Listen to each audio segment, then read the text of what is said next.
put the pads on is a significant step.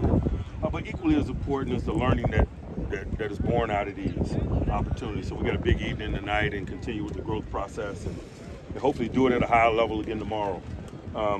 Not a lot of significant news regarding health-related things. Najee wasn't able to finish. Somebody stepped on his foot, but it shouldn't be a major deal. All the others that we've outlined are kind of status quo. Jeremy McNichols is getting his shoulder evaluated. He wasn't able to participate today. That's one that I missed. But other than that, man, just really excited to be in this environment and continue with this growth process and keep snapping that ball and watching them grow individually and collectively. Questions? Mike, you had a heavy run practice. I'm guessing that's because the pads go on. And did you like it? I did. We just got a lot of growth ahead of us on both sides of the ball in that space. And so when given an opportunity, we're certainly going to focus on that component of play. Just not a lot of padded opportunities between now and when you step into a stadium based on the structure of the preseason. And so when you get those opportunities, it really needs to be a focus. Mike, you swapped the order of Mason and Kenny. Just what was the thought process behind that today? There'll be more of that. All of those guys will run in all groups. It's just part of team development. So we shouldn't read into it as now Kenny's the 2, Mason's the 3? You should not, but I'm sure you will.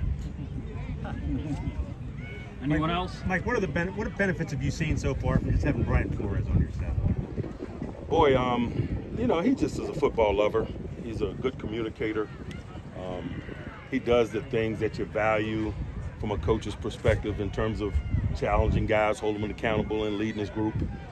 He's a hand in the power guy, so it's been a good addition. Mike, there seems to be room for competition at backup running back and some second level outside linebackers. Those guys went against each other today in backs and backers. What did you see from those position groups? I thought both groups had their moments. I'd like to see more detail hand usage per positions, but that's something that's just going to come as we continue to work. Can you talk a little bit about Jalen Warren? Scouting report with him, he's a good blocker, chipper, but what have you seen with him getting pads?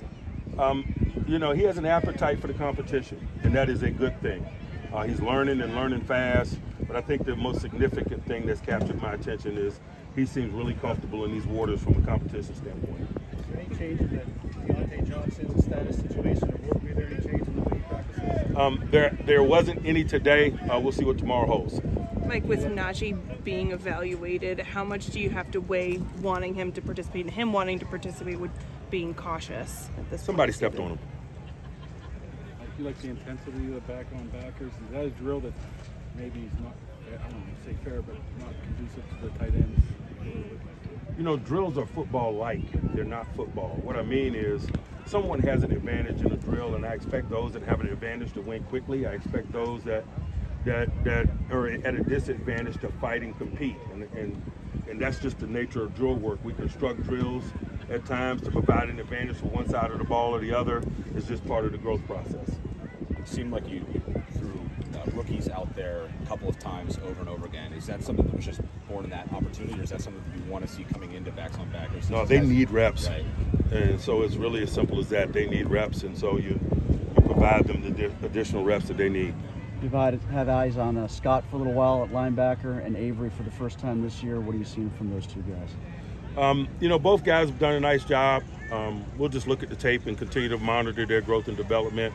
I expect Avery to show that he's an NFL football player because his resume displays that. And so that's just one component of his eval.